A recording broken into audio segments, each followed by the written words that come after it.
Daddy, kom hier zo. Zit mooi. Kom zitten zo bij mij. Daar zijn. Hallo. Vandaag leer ons van Johannes 10 vers 27 tot 28.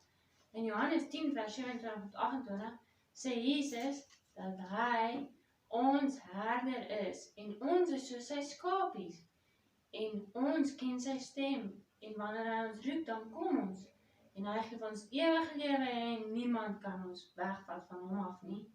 Het julle gesien hoe het ek nou net vir Bella en Daddy geroep en toe kom hulle? Weet julle hoekom? Want hulle ken my stem en hulle weet as ek hulle roep, dan wil ek net vir hulle goeie dinge gee. Liefde en 'n treat partykeer en aandag en hulle weet dit is lekker om by my te wees. En hulle ken my stem en hulle sal kom en hulle sal ook doen wanneer ek sê hulle moet ietsie doen. Net so moet ons met Jesus wees, want Jesus hou ons veilig net soos wat ek hulle veilig hou en ek vir hulle net die beste wil gee. En net soos wanneer jou mamma of jou pappa jou roep, jy ken hulle stem en jy kom wanneer hulle jou roep want jy weet, partykeer gee hulle vir jou 'n goeie ietsie, partykeer sê hulle vir jou ietsie om te doen, maar dit is altyd goed om naby mamma of pappa te wees.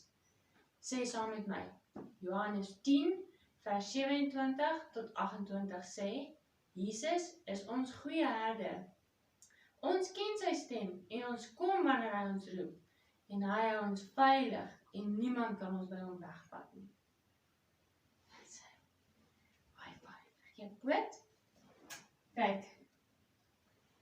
Gee poot. Mooi.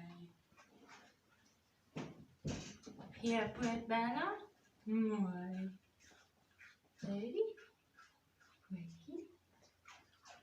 Bella, gee pootjie. Mooi. That's it.